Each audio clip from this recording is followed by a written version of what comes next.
Mais d'abord, votre avis, Jérôme, sur ce qui s'est passé. Je le disais, plus grand fiasco de l'histoire du foot pro français et qui peut marquer les clubs durablement.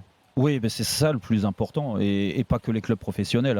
Ça rejaillit aussi, en plus vu le contexte, sur les clubs amateurs. Donc je suis très en colère, vraiment très en colère de ce qui se passe. Alors que Mediapro ait plus envie de payer depuis un bon bout de temps, on ne pouvait pas le deviner. Je suis en colère parce qu'il y en a qui se sont fait de l'argent sur le dos du football français, encore une fois.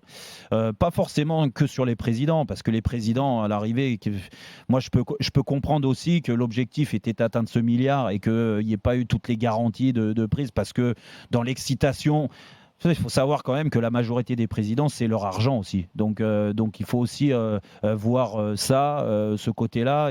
Et je suis personne pour les juger, même s'ils ont fait des erreurs et que l'erreur est humaine. Mais là, c'est une grosse erreur. L'erreur aussi, et la plus flagrante à mes yeux, c'est la LFP.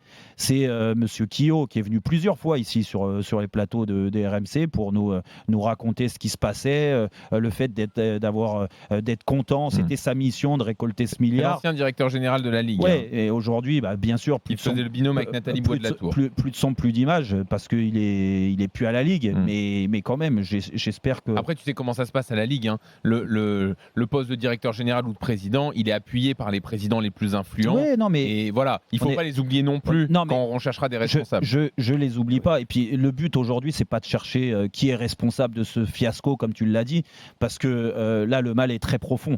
Et il faut rattraper le coup. Mais c'est pour ça que Pierre Maes va être intéressant tout à l'heure en termes de chiffres, pour chiffrer exactement les pertes des clubs, les clubs qui vont être en difficulté, parce qu'il y en a pas beaucoup, des cas ailleurs qu'en France, mais il y en a eu quand même, et c'est pas bon signe pour certains clubs.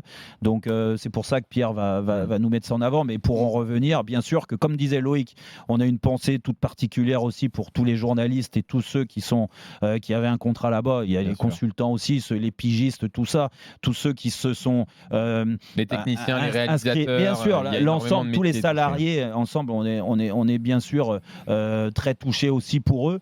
Ça doit pas être évident.